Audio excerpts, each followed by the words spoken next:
So the title of my talk is I Should Have Sent This Patient to Surgery. Never a fun topic for an interventional cardiologist, but nevertheless, I have no disclosures. So our patient is a 63-year-old gentleman who presented with severe bioprosthetic aortic valve regurgitation and moderate aortic stenosis. He had class 3 and NYHA symptoms. His prior history includes aortic valve replacement back in 2007 in Florida, which was about 11 years ago, for bicuspid severe aortic stenosis at the time with a 29 millimeter perimount bioprosthetic valve. The reason for choosing a bioprosthetic valve at that time presumably was related to him being a Jehovah's Witness and not wanting any blood transfusions in case of bleeding complications. He also had a history of sleep apnea, some peripheral vascular disease, and was morbidly obese with a BMI of 50. Despite all this, his STS only came down to 3.1, largely related to his age. So these are some of the echo images demonstrating severe aortic regurgitation of the bioprosthetic valve, in addition to a peak gradient of around 30 across the aortic valve. So patient underwent coronary angiography at our institution, and that demonstrated mild diffuse disease. No critical coronary lesions were observed. And as you'll see on the bottom right, the aortogram clearly demonstrates severe prosthetic aortic regurgitation. So a patient was seen by 2 surgeons as usual and deemed to be at least moderate, if not high risk, based on previous sternotomy, Jehovah's Witness, obesity with a BMI of 50, and limited rehab / mobility potential due to some orthopedic issues in addition. Some CT measurements at the level of the sewing ring, the average diameter was around 25. STJs were pretty large, 41 by 39. The coronary heights were adequate, the left side 21 and the right side 25. Iliofemoral anatomy, the axis was pretty generous without any significant calcification or any severe stenosis noted. Based on the valve-in-valve app for this kind of a valve, the 29 perimount 2800, a Sapien 329 or a Evolut R34 were suitable. And this shows the ideal positioning of the Evolut R valve inside of the perimount bioprosthetic valve. So in summary, we have a 63-year-old gentleman with previous bioprosthetic aortic valve replacement about 11 years ago, who now has severe aortic regurgitation, moderate aortic stenosis, and our plan was to proceed with a 34 Evolut via right transfemoral access. This case was challenging, to say the least. Several attempts at deploying the valve in the correct position were unsuccessful. The severe aortic regurgitation did not help. We tried several maneuvers, including rapid pacing, but ended up with a low position of the core valve, as you can see here, with some perivalvular leak. The patient was hemodynamically stable. There was no severe regurgitation.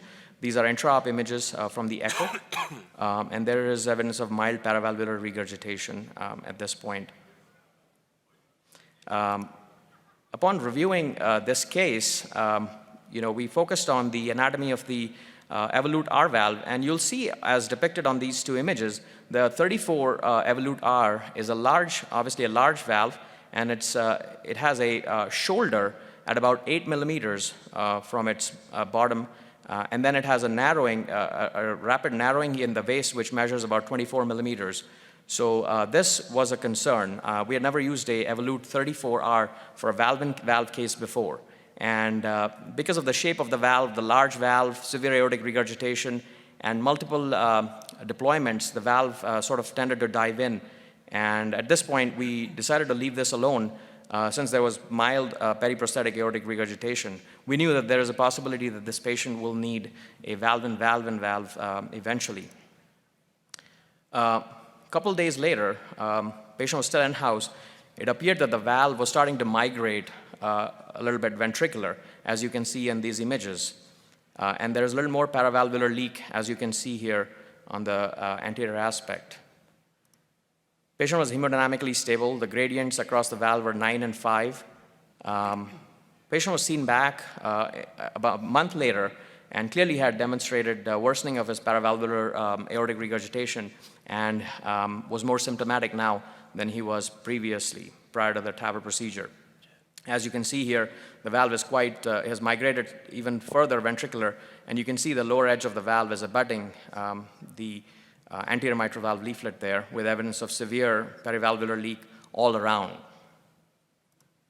These are the color Doppler, the continuous wave Doppler images demonstrating increase in the gradient, 36 and 19, in addition to severe aortic regurgitation and flow reversal, as you'll see here on the CW Doppler through the aorta.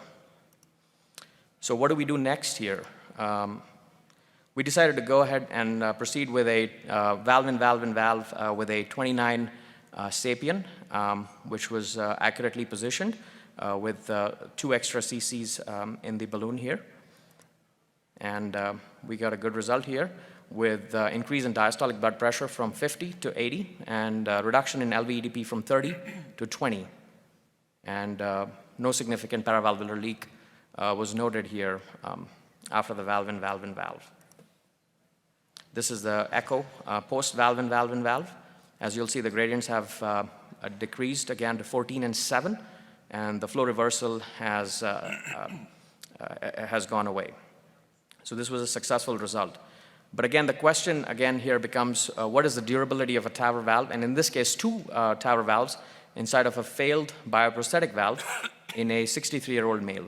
And the questions are, would surgery have been a better choice to begin with? I thought this was a nice case to demonstrate for this topic. Thank you very much.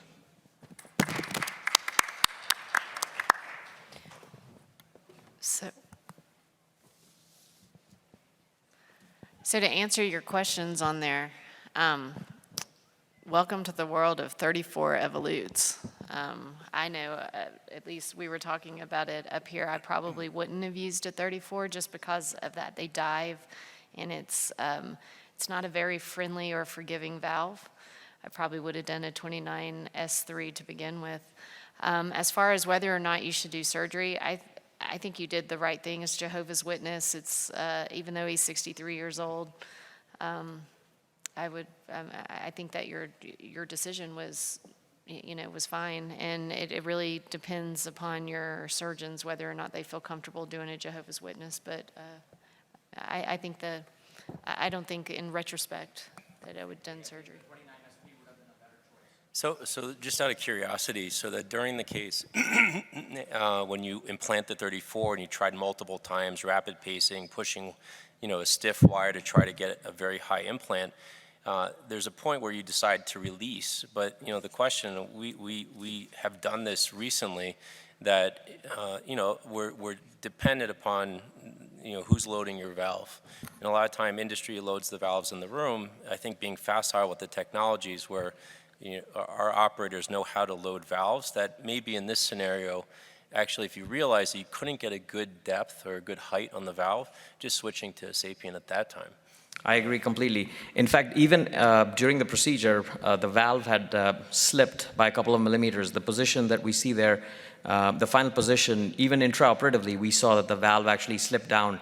And we recognized that, the height of the skirt in the 34 evolute is 14 millimeters, and this will likely end up with a severe periprosthetic regurgitation.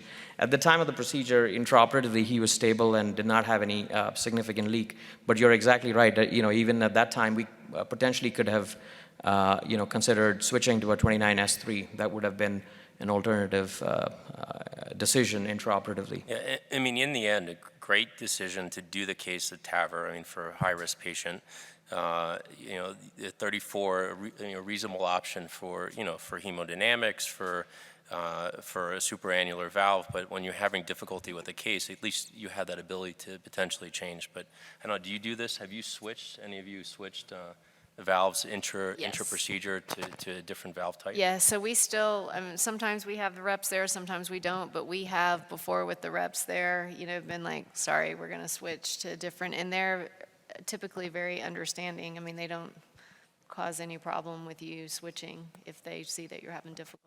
But I also think in this particular case, if you were to switch, you should be prepared to crack as well. And obviously that's a concept that we all should be aware of at this point in time. So if you don't have the proper equipment, switching the valve potentially might lead you to a situation where you're having a valve in a valve, which is not having the best EOA. So there's multiple permutations of this case. I think what you did was appropriate. And I, again, echo Molly's point, your surgeons really will make the determination, again, if the patient was the appropriate surgical candidate. So but I do think you guys did everything what you should have.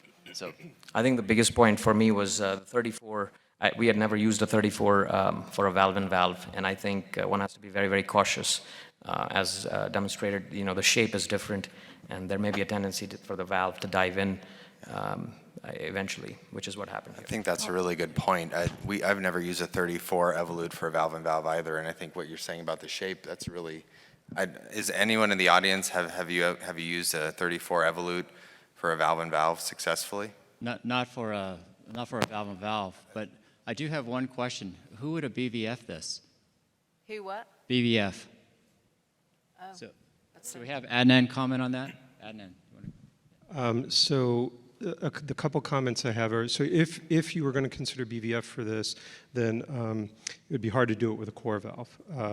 So in our series, we don't have any valves this large that have been fractured. And frankly, if you think about it, we don't see these large valves come back failing very often. We see a lot of smaller valves come back failing, right? But you have to keep in mind that if you're going to do BVF with a core valve, that the constrained waist of the core valve limits the balloon size that you can use to fracture. And so with this 34 core valve, the waist is only 24 millimeters, and the largest balloon that you can use is only 26 millimeters, which would not have fractured this 29 millimeter paramount.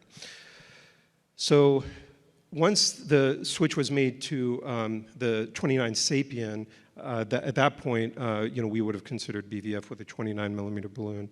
I don't know about EOA, which probably, would still be fine in this case, but, if you guys stick around, I'll show you some pictures of just what the leaflets look like when we underexpand valves. And, to optimize the leaflet function, we would have considered BVF.